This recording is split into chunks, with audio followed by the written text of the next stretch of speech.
জোরে বলেন কথা ঠিক না ঠিক? শোনেন আল্লাহর বান্দারা, এই খেয়ালটা কিন্তু দিলের সাথে সম্পর্ক। কিসের সাথে সম্পর্ক? যেমন একটা উদাহরণ দিই, আপনার ছেলে এত ভয়াবহ অসুস্থ, ডাক্তার বলছে তাড়াতাড়ি এই ইঞ্জেকশনটা নিয়ে আসুন, নালে কিন্তু রোগী বাঁচানো রিস্ক।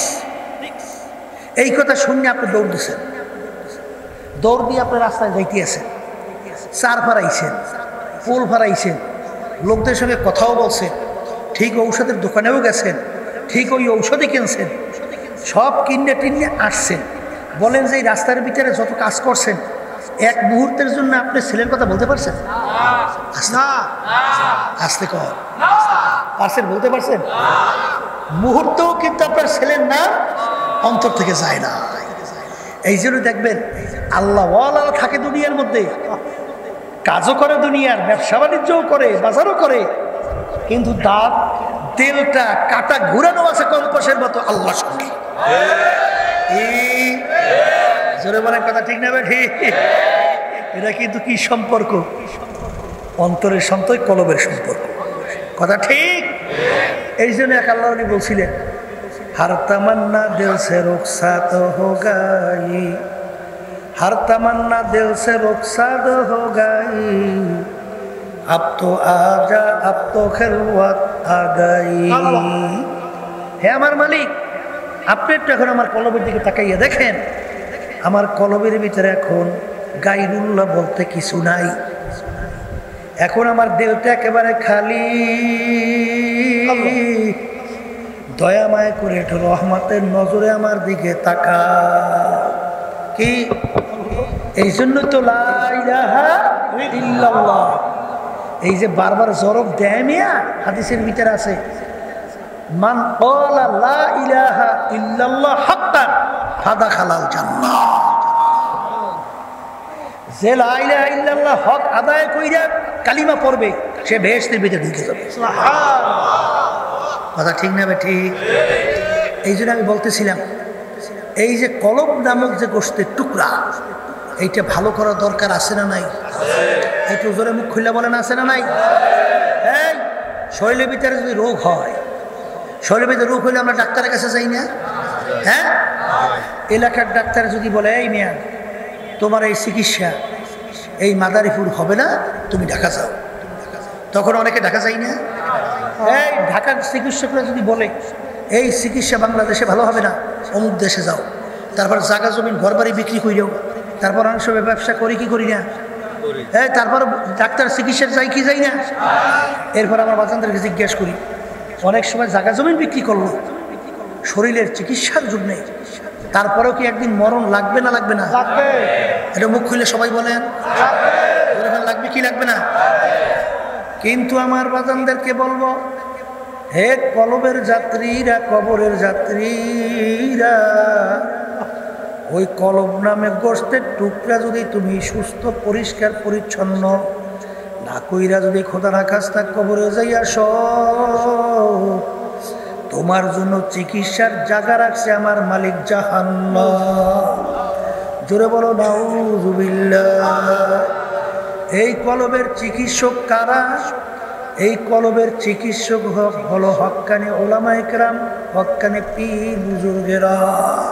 জোরে বলেন কথা ঠিক না ভাই ঠিক? এই জন্য আল্লামা জালালউদ্দিন রুমি রহমাতুল্লাহি আলাইহি বলছিলেন, খোদ বাখো মাওলানা রুমি না শোধ, তা গোলামে শামসুত্তিবরিজি না শোধ। আমি রুমি ততক্ষণ পর্যন্ত রুমি হতে পারি নাই যতক্ষণ পর্যন্ত শামসুত্তিবরিজি শাগরেদ হইতে পারি নাই। আমার ভাইদেরকে বলবো, পর্দালে মা বোনদেরকে বলবো, বাজান সোহবাত এমন এক জিনিস। হানজালা রাদিয়াল্লাহু তাআলা আনহু তাড়াহুড়া কইরা রওনা করছেন আল্লাহ রাসূলের সঙ্গে দেখা করবে সাল্লাল্লাহু আলাইহি ওয়াসাল্লাম। পথের মাঝে ওমর ফারুক রাদিয়াল্লাহু তাআলা আনহুর সঙ্গে দেখা। ওমর ফারুক রাদিয়াল্লাহু তাআলা জিজ্ঞাসা করেন, ভাই হানজালা কোথায় রওনা করছো? আল্লাহর হাবিবের সঙ্গে দেখা করার জন্য। কেন? বলে আমি হানজালা তো মুনাফিক হইয়া গেছি। বলে হানজালা তুমি কেমনে মুনাফিক হইলা? বলে আমি যখন আল্লাহর হাবিবের সামনে থাকি তখন মনে হয় যেন বেহেশত জাহান্নাম আমার সামনে, কিন্তু যখন আমি বাড়ি ঘাটে রাস্তাঘাটে বাজারে যাই তখন দিলের এই অবস্থা আমার থাকে না। আল্লাহর হাবিবের কাছে গেলে এক রকমের, বাহিরে গেলে আর এক রকম। এটা তো মুনাফিকি চরিত্র। এই জন্য আমি মুনাফিক হয়ে গেছে। আল্লাহ রসুলের কাছে বলবো। ওমর রাদিয়াল্লাহু তাআলা আনহু বলেন, ভাই হানজালা, এতে যদি তুমি মুনাফিক হও তাহলে আমারও তো এই অবস্থা, আমিও তো মুনাফিক হয়ে গেছি। চলো আমরা একত্রে আল্লাহ রসুলের কাছে যাই। আল্লাহ নবী মিসকি মিসকি হাসেন, জিজ্ঞাসা করে, ওমর হানজালা কেন আসছো? আল্লাহর রসুল, আমরা তো মুনাফিক হয়ে গেছি। কিভাবে? আপনার সামনে থাকলে দিলের এই অবস্থা, বাহিরে গেলে এই অবস্থা। আল্লাহ রসুল বলেন, এতে তোমরা মুনাফিক হও নাই, কারণ আপনার সামনে থাকা অবস্থায় দিলের যে তোমাদের অবস্থান থাকে, এটা যদি সব সময় থাকতো ফেরেশতারা রাস্তায় রাস্তায় তোমাদের পায়ের নিচে পাখা বিছাইয়া দিত। এইটা কোনোদিন থাকবেও না, কামনাও করা ঠিক না।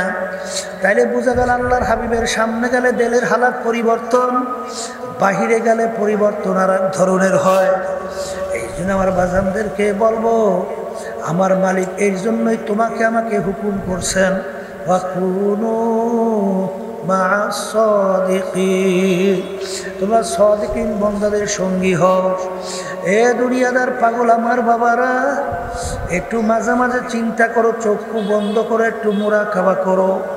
কোন দুনিয়ার পিছনে পড়লাম, কোন মাতুব্বারি সরদারের পিছনে পড়লাম, সম্মানের পিছনে পড়লাম, কোন টাকার পিছনে পড়লাম, সম্পদের পিছনে পড়লাম, কোন ক্ষমতার পিছনে পড়লাম, দল দলের নেতা নেত্রীর পিছনে পড়লাম। একটু মাঝে মাঝে চক্ষু বন্ধ করে মোরাকাবা করলে দেখবা সব কিন্তু ফাঁকি। বাজার আমার আব্বাজার রহমাতুল্লাহি আলাইহি বলতেন, ডাকাতের দলের সরদার থাকে, ওর কত পাওয়ার। দলীয় লোক যদি অন্যায় করে অনেক সময় গুলি কইরা পর্যন্ত মাইরা ফালায়।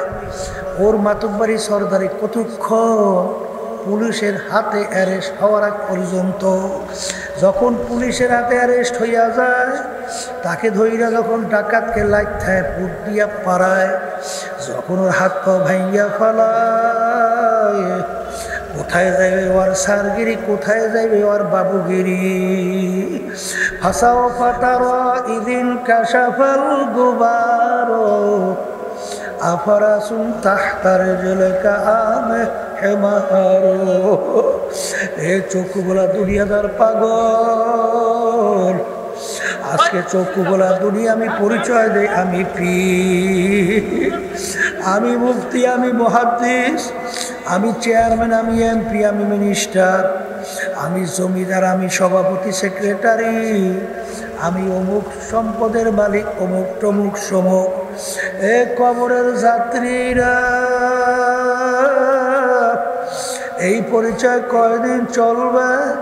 যে কয়দিন দুনিয়ায় চক্ষু খোলা থাকবে, আর যেদিন চিরতরে চক্ষু বন্ধ। এখন তাকাইয়া তাকাইয়া দেখো, সাদা তিনটা কাপড় দিয়া পেঁচ দিয়া ফেলা, মাথার ভিতরে, মাজার ভিতরে, পায়ের ভিতরে বান্ধিয়া প্যাকেট করবে। এখন তাকাইয়া দেখো, মাজার কবরের দিকে তোমার রওনা কইরে নিয়ে যায়।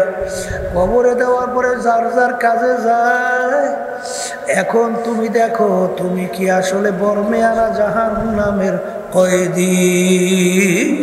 এই জন্য আল্লামা জিরি রহমাতুল্লাহি আলাইহি লেখছে, কবরে যাইয়া মাপ পাওয়ার আগ পর্যন্ত নিজেকে নিজে একটা শুয়ারের চেয়ে ভালো মনে করা যায় না।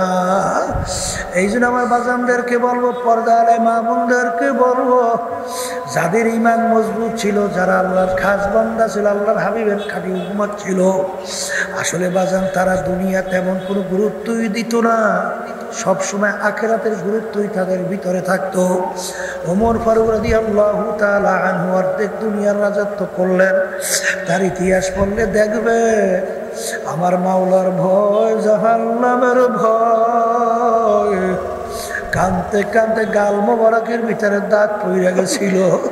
লোকেরা বলে আমি আপনার গালের দাগ ভালো দেখা যায় না, ঔষধ লাগান ভালো হবে। তিনি বলেন ও আমার সাথীরা,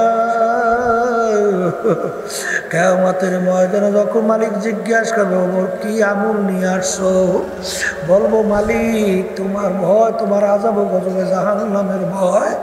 কানতে কানে কালে দাগ পরে নিয়ে আসছি। আল্লাহু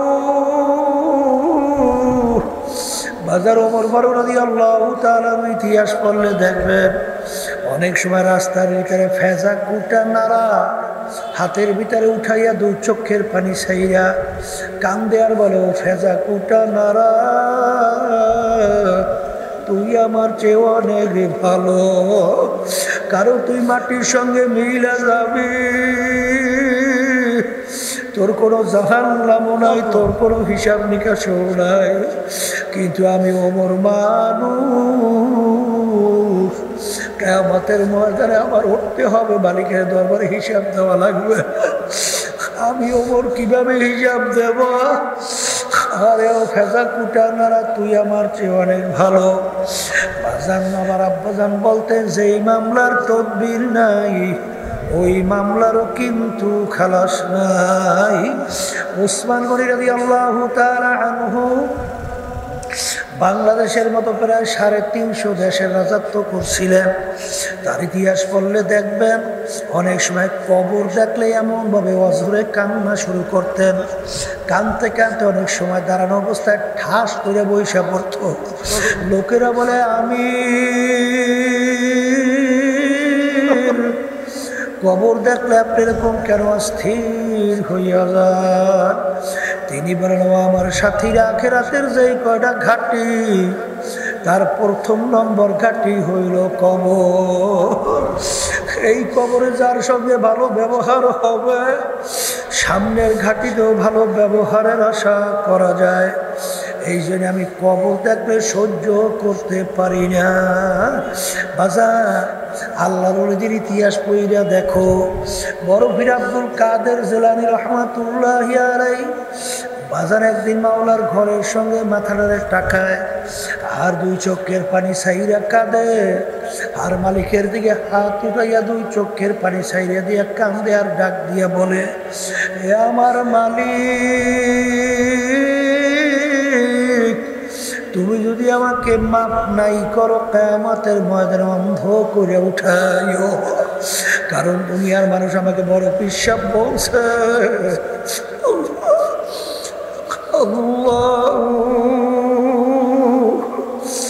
যদি জাহান্নামের শিকল আমার হাতে পাই, এক তো আযাব, অন্যদিকে লজ্জা। যে যাকে বড় বিশ্বাস বলছিলাম দেখো তার হাতে পায়ে জাহান্নামের শিকল লাগছে, আমি কেমনে কিয়ামতের ময়দানে চেহারা দেখাবো? তুমি আমাকে অন্ধ কইরা উঠাইও। এ দুনিয়াদার পাগল আমার বাবারা, আমার দাদা রহমাতুল্লাহি আলাইহি ইন্তেকালের আগে আগে চৌকির উপরে বসে পাশে কবরস্থান তাকাইয়া তাকাইয়া পোলাপারের মতো ও করে চিল্লাইয়া কান্দে আর ডাক দিয়া বলে মালিক যদি মাপ নাই করো ওই অন্ধকার কবরে আমি একা কেমনে থাকবো? ওই কবরে তো বাতি নাই, কবরে তো সাথীও নাই, কবরে বালিশও নাই, বিছানাও নাই, ওই কবরে আমি একা কেমনে থাকবো? এই জন্য আমার বাজানদেরকে বলবো, আল্লাহ রাসূল সাল্লাল্লাহু আলাইহি ওয়াসাল্লাম বলে হে আমার উম্মতেরা, কবর তোদেরকে দৈনিক ডাকে আর বলে হে আব্দুল করিম, রেজাউল করিম, রহিমা খাতুন, আনা বাইতুল ওয়াহদা, আনা বাইতুল জুলমা, আনা বাইতুল জুর। হে আব্দুল করিম, আমি একা একির ঘর, আমি পোকা মাকড়ের ঘর, আমি সাপ বিচ্ছুর ঘর, অন্ধকারের ঘর। এই জন্য আমার বাজানদেরকে বলবো, পর্দারে মা বোনদেরকে বলবো, আজকেও একজনে বলতেছে আল্লাহু আকবার। চরমনাইয়ের মুজাহিদ ছিল, আল্লাহু আকবার দাফন করার পর কয়েক বছর পরে মাথার দিক দিয়া যখন ভাঙ্গল কবর ভাঙ্গা গেল, কবরের ভিতর থেকে ঘেরান আসতেছে, তাকাইয়া দেখে কাপনের কাপড় সহ লাশ যেইভাবে দাফন ওইভাবে পইরা রয়েছে। আজকে একটু আগেও বলতে আসছিল, আল্লাহর বান্দারা, আমি গত সফরে কুড়িগ্রাম জেলার গেছিলাম। আল্লাহু আকবার। আরে রৌমারিতে ওই কুড়িগ্রাম জেলায় চরমনাইয়ের মুজাহিদ ছিল, অনেকে তাকে ঘুঘু মুন্সি কইয়া ডাকত, আসলে তার নাম ছিল বশিরউদ্দিন মুন্সি।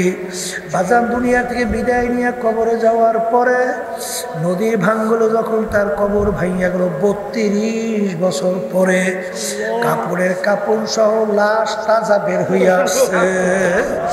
অনেক জাতীয় পত্রিকায় ছবি সহ দিয়ে দিচ্ছে, অনেকেই দেখছেন। এখন উঠাইনি আব্বাজার রহমাতুল্লাহ আলাই তার নামের মাদ্রাসা ফজলুল উলুমের সামনে নতুনভাবে দাফন করছে। আমি কয়েক মাস আগেও সেই কবর জিয়ারত করে আসছি। এই কবরের যাত্রীরা যত ঘটনা, মাঝে মাঝে আমার মালিক কাপড়ের কাপড় সহ লাশ তাজা দেখায়। নেককার পরহেজগার আল্লাহ ওয়ালা ছাড়া দেখা যায় না। ইরাকের দাজদা নদীর কিনারে 2 সাহাবায়ে কেরামদের লাশ মুবারক 1400 বছর পরে পাওয়া গেছে, একেবারে দিব্যি তাজা, মানে এখন শাহাদত বরণ করছে। বাজার তাদের চক্ষু ছিল খোলা, এমন তেজ চোখের দিকে তাকাইলে অনেক মানুষ বেহুশ হইয়া পড়ে যাইত। আমির হামজা রাদিয়াল্লাহু তাআলা আনহু শাহাদত বরণের 50 বছর পরে তার লাশ মোবারক বের হইয়া আসলো, একেবারে মনে হয় দিব্যি শুইয়া রয়েছে।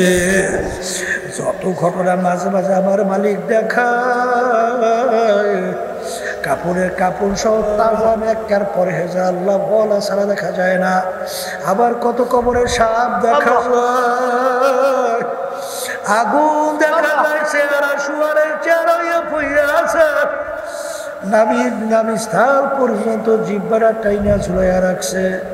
যত দুর্ঘটনা মাঝে মাঝে কবরে দেখা যায়, নাফারমান, হারামখোর, সুদখোর, ঘুষখোর, মিথ্যাবাজ, বেনমাজি, বেরোজগারিয়া, বেপরদায় চলনিয়া সারা কিন্তু দেখা যায় না। এই জন্য আমার বাজানদেরকে বলবো, পর্দারে মা বোনদেরকে বলবো, আল্লাহকুমুত তাকাসুর হাত্তা যুরতুমুল মাকাবির। আমার মালিক বলেন আরো আরো আরো আরোর কিন্তু কোনোদিন শেষ নাই, কোনোদিন শেষ হবে না। বলতে বলতে আমার মালিক বলেন, হঠাৎ একদিন দেখবা মালাকুল মউত হাজির, তোমার আশাই থাকবে, আর কোনোদিন বাস্তবায়ন হবে না। এই জন্য আমার ভাইদেরকে বলবো, পর্দারে মা বোনদেরকে বলবো, আমার মালিক যখন মাহফিলে নিয়ে আসছেন, আমার মাওলা বড় মায়ার মাওলা, আমার মালিক বড় দয়ার মালিক। যদি মাপ চাওয়ার মতো চাইতে পারো, আমার মালিক শুধু আমাকে মাফ করবেন তাই না, এমনকি গুনাহকে নেকের দ্বারা পরিবর্তন কইরা দেবে। আল্লাহুম্মা আমিন। হে ঘরের মেয়ে লোকেরা হাত উঠাও, গুনার কথা মনে করো, 2 চোখের পানি ফালাও, আমার মালিকের দরবারে কান্দ আর মাপ চাও। যদি কান্না না আসে, মন কি বুঝরে মন, একদিন এই ঘরের দরজা দিয়া নতুন বউ হয়ে উঠছিল রে মন। কত মেয়ে লোকে শরবত খাওয়াইল, কত মেয়ে লোকে বাতাস করলো, আবার এমন একটা দিন আসবে এই ঘরের দরজা দিয়া মরা লাশ হইয়া বের ছেলে কান্দবে মামা করে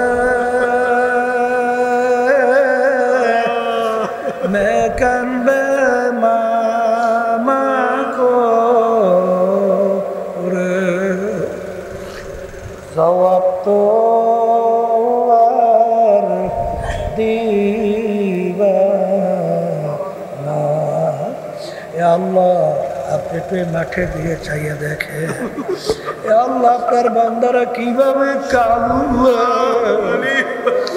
মালিক আমাদের ছেলেও মরে নাই, মেয়েও মরে নাই, গুনাহ করে বসছি রে, মাফ করে দেন গো মাওলা, মাফ করে দেন। আল্লাহর বান্দারা জোর করে কান্দে, জোর করে কান্দে। সন্তান মারা গেলে চোখে পানি আসে, সম্পদ নষ্ট হয়ে গেলে চোখের ভিতরে পানি আসে। তোমার আমার গুনার কারণে যে জাহান্নামের আগুন জ্বলছে, ওই জাহান্নামের আগুন চোখের পানি ছাড়া ঠান্ডা হবে না।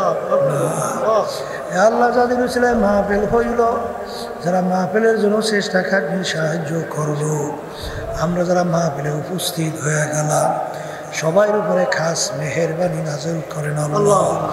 আল্লাহ এই মাদ্রাসা মসজিদকে আপনি দিনের জন্য কবুল করে নিয়েন, প্রয়োজনকে গায়েবে খাজানা দ্বারা পুরা করে দিয়ে আমাদের আম্মা আব্বা আত্মীয় সহ যারা কবর শুয়ে রয়েছে সবার কবরকে বেহেশতের বাগান বানায়া দিয়ে